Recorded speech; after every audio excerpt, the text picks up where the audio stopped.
I'm going to get this out of the way first. I love this worship space, but I am really not a fan of the big chair. I'm not a fan of the big chair. I want to thank you for coming on a cold February morning. I'd especially like to thank my sister for coming and for coming unprogrammed. It would have been so much easier just to, get up in a leisurely way and have a cup of coffee and turn on the YouTube, and she might have fast forwarded some of it, but she never would have told me that, and I would really have appreciated that. Mary, thank you for the introduction, and I do have a little bit of a story. This week, my little beagle, about every time she goes out, she does what beagles do, and they make a little perimeter. They go around the perimeter smelling. And so, and usually everything's fine, but when she barks and won't stop, I know that means that there's a person or a critter out there. So anyway, I go out there, I cannot see anything for the life of me. But then I see this movement. Well, I ran back in, got the binoculars, and started looking at the binoculars, and there is this huge bird, and there's two of them. And they're flapping their wings, and I was a little bit threatened, so I immediately went to the bird book, and they were vultures. And now, here's what I'm going to tell you. Those vultures have not left their roost, and I'm not really a believer in preordained omens or anything, but they have not left, and they're just huge birds. I can't believe it. Oh dear. I've been thinking a little bit this morning about how to honor Black History Month, and here's what I've come up with, and it may be too simple. Who is my neighbor, and how do I respect my neighbor? And I think that'll be plenty enough for this month and for the year.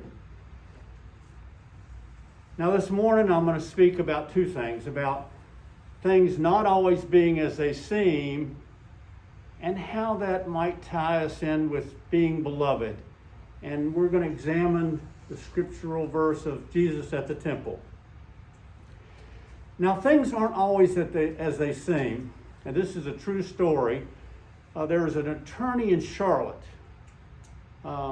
He's a little bit arrogant, very smart. He bought a box of very expensive cigars. They were so expensive that he decided to have them insured for $14,000. Now, the insurance policy covered the usual: theft, fire, and water damage. Well, by the time he had paid his second premium, he had smoked them all up. And so what this lawyer did was he filed a claim for fire damage. And then when they did not pay off the claim, he sued them. Now the judge, he recognized that clearly this was a ludicrous idea, but because of the law and because of the language in the policy, he had no choice but to award the man the money. Well, 2 weeks later, the man received a check. And he went to cash it, and 2 days later, he was arrested. He was arrested for 25 counts of arson. And he not only had to pay a fine of $15,000, but he had to serve a year in jail because arson is a very serious crime. Appearances are often deceptive, even in the Bible. For the scriptures are full of these stories. Consider one of the stories. I know David's told us one a number of times. Genesis. And God reveals his plan to destroy Sodom and Gomorrah due to the city's wickedness. On the surface, this is yet another Old Testament story of God wreaking anger and vengeance on the people. But here is Abraham, full of care and compassion. He offers a prayer petition for the people, even if they aren't— he bargains with God to spare the righteous. First 50, then 20, then 10. So the story is not just about God's wreaking vengeance. It's also about the compassion and mercy that Abraham shows. Or consider the story of the two mothers in Judges. Two mothers living in the same tent, each giving birth to a baby. One of the babies lives and one of the babies dies. They go to King Solomon for a resolution, each mother claiming that the living child is theirs. The king restates each mother's claim, then says, "Bring me a sword to divide the living child in two. Give one half to one and one half to the other."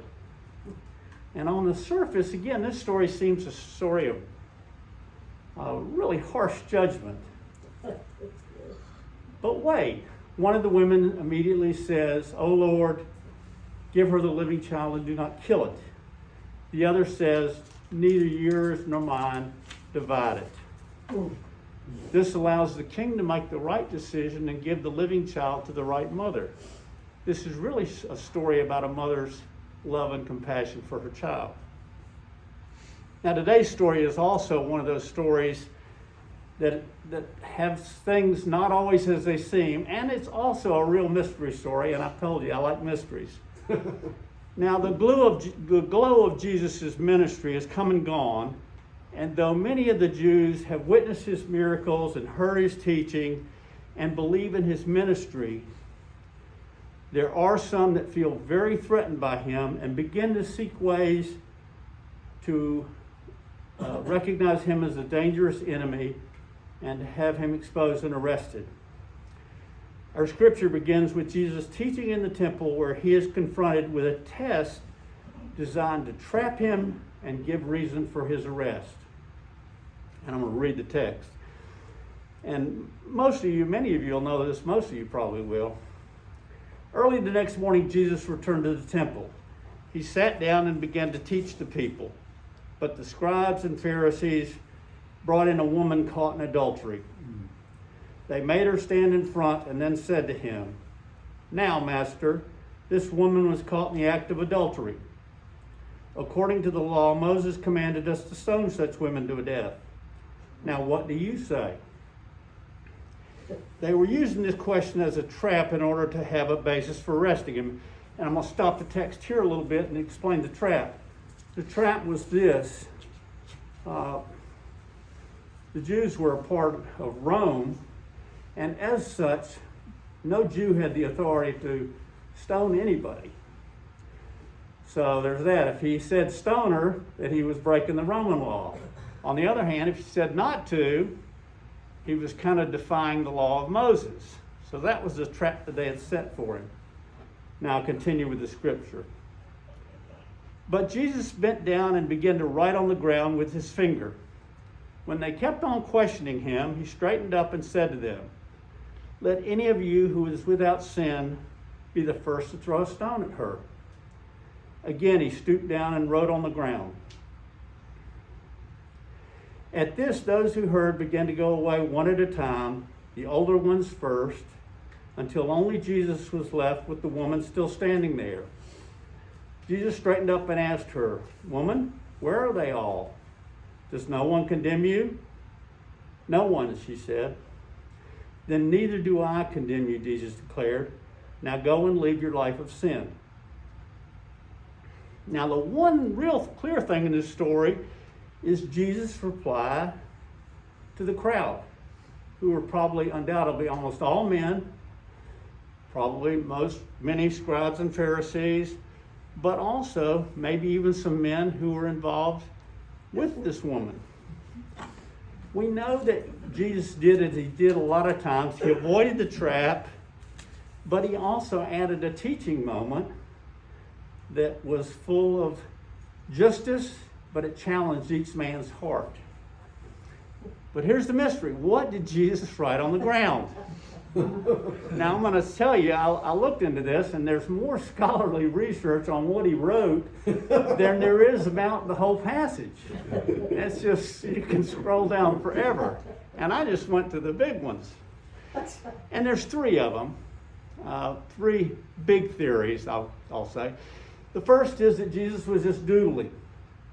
Maybe he was biding his time to give just the right answer. Or perhaps he was lingering to show his disdain either for the question or for the men. But to me, that didn't make a lot of sense because Jesus was really pretty clear with his answers. He didn't usually avoid confrontation. So he didn't really need time to answer the question. Another theory suggests that either Jesus was writing down the sins or the names of the sinners on the ground. Perhaps he wrote, judge not, lest ye not also be judged, or thou shalt not commit adultery. Perhaps this was the reason that the men left.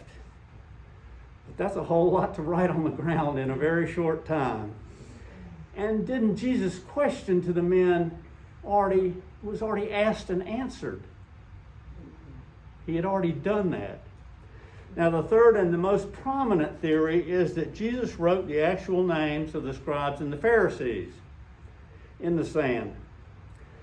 Scholars suggest that an Old Testament reference in which Jeremiah prophesies against sinful leaders when he says, Lord, you are the hope of Israel. All who forsake you will be put to shame. Those who turn away from you will be written in dust. In other words, he was writing the names of the scribes and the Pharisees to condemn them and bring them to shame. This idea has some merit, but again, a whole lot of writing. How did he know all the names of the scribes and the Pharisees? And here's the other thing. Sometimes I'm a little wary of Old Testament scripture using to prop up New Testament verses. But the absolute answer is nobody knows. Nobody knows for sure. Now, everything isn't as it always seems, and I'd like to examine maybe another way of looking at this. All of the theories focus on one thing, the confrontation between Jesus and the powerful scribes and Pharisees. Guess what? All men. All men. But what is not mentioned? The other central character, the woman. Not one theory mentions anything about this woman. We don't know anything about her backstory. We don't know if she had been abused. We don't know if she was mentally ill. Why was she the only one brought forward when there were other people that were just as guilty as she? What we can imagine about this woman is that she was scared for her life. She probably felt unloved. In fact, she was reviled. Her life was meaningless and empty, never to get a whole lot better. She was all alone with no one there to be with her. Think of the turmoil she suffered, even if some of it might have been her own doing. Think of you being that person. What if Jesus was communicating with her? The least of these.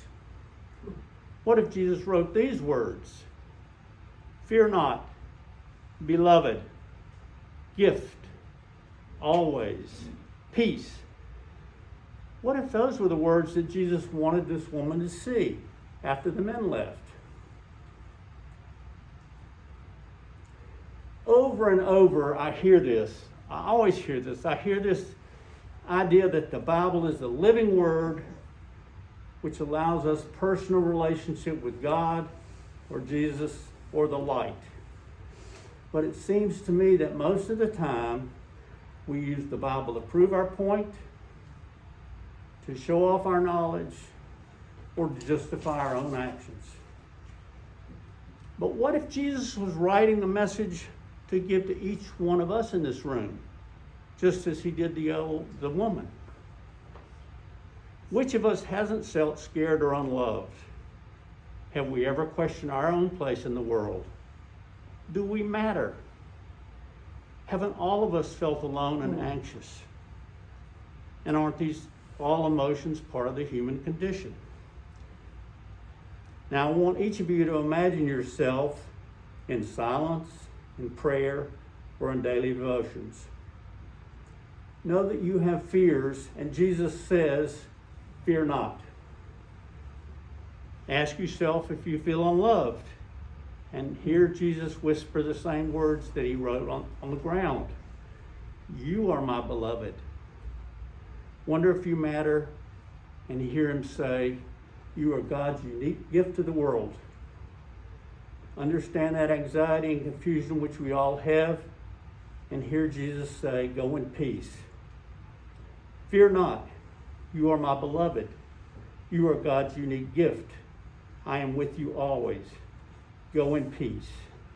I do not condemn you, and sin no more. Wouldn't that be comfort? Wouldn't that give hope? Wouldn't that be right relationship? Jesus knew two things. He knew who his neighbor was, and he knew how to treat his neighbor. Maybe sometimes things are exactly as they appear to be.